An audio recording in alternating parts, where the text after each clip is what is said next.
मैंने कभी भी मैं समझ के काम नहीं किया। भाजपा का लक्ष्य या अंत्योदय का लक्ष्य है कि कहीं बड़ा बनना है, वो बनना है, लेकिन हमें छात्रों पार्षद के रूप में भी आप किस प्रकार जनता के लिए सेवा कर शंकर जी गोरा है, वो बहुत ही यंग और प्रखर मदन जी राठौड़। ये रखिए कि जितना हो सके आप सेवा करें, सेवा का भाव लगाए। और ये पाली जिला अध्यक्ष श्री सुनील जी भंडारी। नमस्कार दोस्तों, आप देख रहे हैं द खटाखट। मैं आपका साथी निर्मल वैष्णव। आज हमारे साथ हैं राजस्थान के बीजेपी युवा मोर्चा के उपाध्यक्ष राकेश जी पवार। सोजत पाली जिले से हैं और सोजत में पहली बार प्रदेश में जो बीजेपी कार्यकारिणी के जो युवा मोर्चा होता है, इसमें उपाध्यक्ष का पद पहली बार आया है और युवा नेता राकेश पवार इसके लिए चुने गए हैं। तो हम इनसे जानेंगे कि क्या इनको ये दायित्व मिला है, किस प्रकार से ये अपना दायित्व के निर्वहन करेंगे और आगे किस प्रकार से जनता के लिए और अपनी जो संगठन के लिए काम करेंगे। कि जी आपको उपाध्यक्ष का पद मिला है युवा मोर्चा के लिए, तो आगे किस प्रकार से आप भविष्य में युवाओं के लिए, अपने संगठन के लिए कार्य करेंगे? सर्वप्रथम तो मैं इस चैनल के माध्यम से प्रदेश के समस्त मेरे युवा साथियों का हार्दिक आभार व्यक्त करूंगा और मेरे शीर्ष नेतृत्व का आभार व्यक्त करूंगा कि उन्होंने इस बड़ी जिम्मेदारी का निर्वहन करने के लिए मुझ जैसे एक सामान्य कार्यकर्ता को चुना। जैसा मैंने छात्र संघ चुनावों से लेके आज तक पिछले 12-13 साल से मैं भाजपा संगठन के लिए एबीवीपी से निकल के आया हूँ और विद्यार्थी परिषद में हमें एक ही चीज सिखाई थी कि ज्ञानशील एकता, ये हमारे परिषद की विशेषता है। तो उसको लेके ही मैं आज आगे बढ़ रहा हूँ। 2013 के अंदर सोजत महाविद्यालय के अंदर छात्र संघ का चुनाव लड़ा था और छात्र संघ का चुनाव हार गए थे, लेकिन उसके बाद भी निरंतर प्रयास किया और आज प्रदेश स्तर पर इतनी बड़ी जिम्मेदारी मिली है। तो राकेश जी, 2013 में छात्र संघ चुनाव नेता जीवन का सबसे बड़ा चुनाव होता है, चाहे वो कितना भी बड़ा चुनाव लड़ ले, लेकिन सबसे बड़ी जो छात्र नीति होती है उसमें आपको 2013 में हार मिल गई। तो उसको आपने कैसे देखा और आज इस प्रकार आपको जिम्मेदारी मिली? जब छात्र संघ का चुनाव लड़ा था तो हमने ये सोच के नहीं लड़ा था कि हमें कोई चुनाव जीत के कहीं बड़ा बनना है, वो बनना है, लेकिन हमें छात्रों की समस्याएं काफी दिखी थी। यहाँ पे सोजत कॉलेज में और आसपास के क्षेत्र से छात्र आते थे, उनकी निरंतर समस्या को अपने ध्येय बनाया और उनके लिए अपन ने चुनाव लड़ा था। खैर उसके बाद भी हमने चुनाव लड़के भी घर पे नहीं बैठे रहे, विद्यार्थी परिषद के साथ मिलकर काम किया 5 वर्ष और उसमें सबसे बड़ा योगदान मेरे परिवार का रहा, जिन्होंने इस हार के बावजूद भी मुझे सामाजिक जीवन में छात्र राजनीति करने का मौका दिया। और आज आप सोजत के अंदर नगर पालिका के अंदर पार्षद भी हैं, तो पार्षद के रूप में भी आप किस प्रकार जनता के लिए सेवा का काम करते हैं आप? मुझे छात्र राजनीति के बाद 5 वर्ष मैंने विद्यार्थी परिषद में पूरा समय दिया। उसके बाद मुझे संगठन ने भाजपा से टिकट दिया मेरे वार्ड से। मेरे वार्ड में मैंने निरंतर दिन प्रतिदिन जैसा मेरा सेवा का मौका बनता था, मैं उसके लिए इनके लिए सेवा करता था और मैंने कभी भी मैं समझ के काम नहीं किया। मैंने हम की भावना रखते हुए काम किया और आज एक भी व्यक्ति को ऐसा परेशान करके काम नहीं किया कि भाई उसको कोई दिक्कत होनी चाहिए, लेकिन जो उसकी समस्या थी उसे खुद की समस्या बनाया।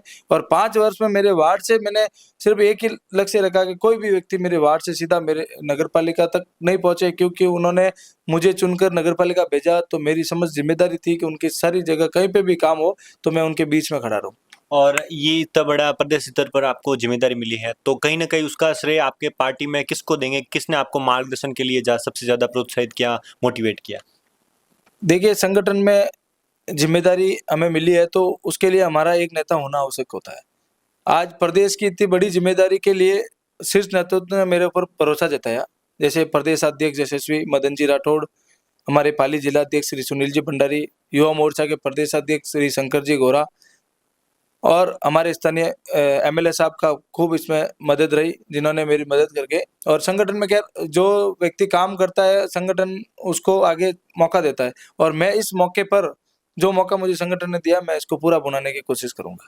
और कहीं ना कहीं जो युवा छात्र राजनीति में आना चाहते हैं और पॉलिटिक्स में भी आना चाहते हैं, तो उनका एक रहता है ड्रीम के मैं भी कभी प्रदेश स्तर पर या राष्ट्रीय स्तर पर अपनी जिम्मेदारी जो संगठन दे। तो उन युवाओं के लिए आप क्या संदेश देना चाहेंगे? वो किस प्रकार से प्रयास करें ताकि उनको शीर्ष नेतृत्व, प्रदेश नेतृत्व में उनको जगह मिले? आप अपना लक्ष्य ये रखिए कि जितना हो सके आप सेवा करें, सेवा का भाव लगाए और संगठन में सक्रिय भागीदारी निभाए। आज जब भी जरूरत पड़े, जिसे भी जरूरत पड़े, चाहे समाज स्तर हो, चाहे छात्रों के लिए लड़ना पड़े, चाहे किसी भी व्यक्ति के लिए समाज के अंतिम छोर तक, जैसे भाजपा का लक्ष्य या अंत्योदय का लक्ष्य है, उस लक्ष्य को लेके चले। और निश्चित ही संगठन आप पे पैनी नजर रखता है और संगठन आपको जिम्मेदारी भी देगा आपको उसकी जिम्मेदारी का निर्वहन भी करना पड़ेगा। छात्र जीवन होता है वो कभी कभी एक किसी पार्टी से जुड़ा नहीं रहता है, तो जब अपने छात्र राजनीति में राजनीति करते हैं या पॉलिटिक्स में आने का प्रयास करते हैं, तो क्या पार्टी के अनुसार रहना या किसी प्रकार से अपना स्वतंत्र रूप से भी जन सेवा के लिए सहयोग करना चाहिए? मैंने जब छात्र राजनीति की शुरुआत इस महाविद्यालय से की थी, तब हमारे यहाँ सोजित में एक बार विद्यार्थी परिषद के संगठन मंत्री थे अश्विनी जी आजाद, जो आज भी क्षेत्रीय संगठन मंत्री है। उनकी प्रेरणा से मैं विद्यार्थी परिषद में आया था। जिनको यहाँ सोजित में जब वो आए थे, तब हमने उनकी कार्यशैली देखी, उनका वक्तव्य सुना, तब हमें लगा कि शायद विद्यार्थी परिषद एक राष्ट्र भावना लेके छात्रों के साथ और हिंदुस्तान में अपने राष्ट्र की भावना लेके विद्यार्थी परिषद चल रहा है। तो उनके हिसाब से हमने ज्वाइन किया था और उसके बाद निरंतर हमने संगठन में काम करने का सोचा और संगठन में हमें काफ़ी हमारे स्थानीय नेताओं का, हमारे प्रदेश स्तर के नेताओं का, एमपी साहब का, पूर्व मंत्री लक्ष्मीनारायण जी दवे साहब का, सबका आशीर्वाद मिला। और अभी वर्तमान में जैसे आपको बीजेपी युवा मोर्चा का उपाध्यक्ष प्रदेश स्तर पर तय किया गया, तो जो बीजेपी युवा मोर्चा के अध्यक्ष हैं, प्रदेश अध्यक्ष शंकर जी गौरा, तो उनसे अभी पद मिलने के बाद बातचीत हुई, तो क्या आपने निर्णय लिया किस प्रकार से राजस्थान में आगे नेतृत्व में काम करना है? हमारे प्रदेश अध्यक्ष जी जो शंकर जी गौरा है, वो बहुत ही यंग और प्रखर वक्ता है और प्रखर नेता है।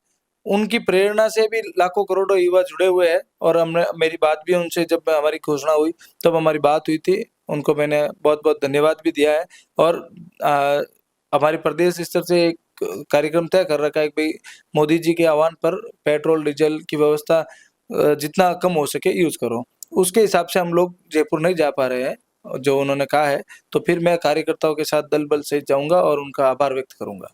तो हमने आपसे आपकी बातचीत जो वर्तमान में प्रदेश बीजेपी युवा मोर्चा के उपाध्यक्ष राकेश जी पवार से कराई, और इन्होंने जिस प्रकार से बताया 2013 में छात्र राजनीति में इनको हार भी मिली, उसके बाद संघर्ष किया और आज इस प्रकार से बीजेपी युवा मोर्चा में इनको पद मिला है। तो आपको ये बातचीत कैसी लगी कमेंट में जरूर बताएं। ऐसी और अपडेट्स के लिए फॉलो करें द खटाखट को।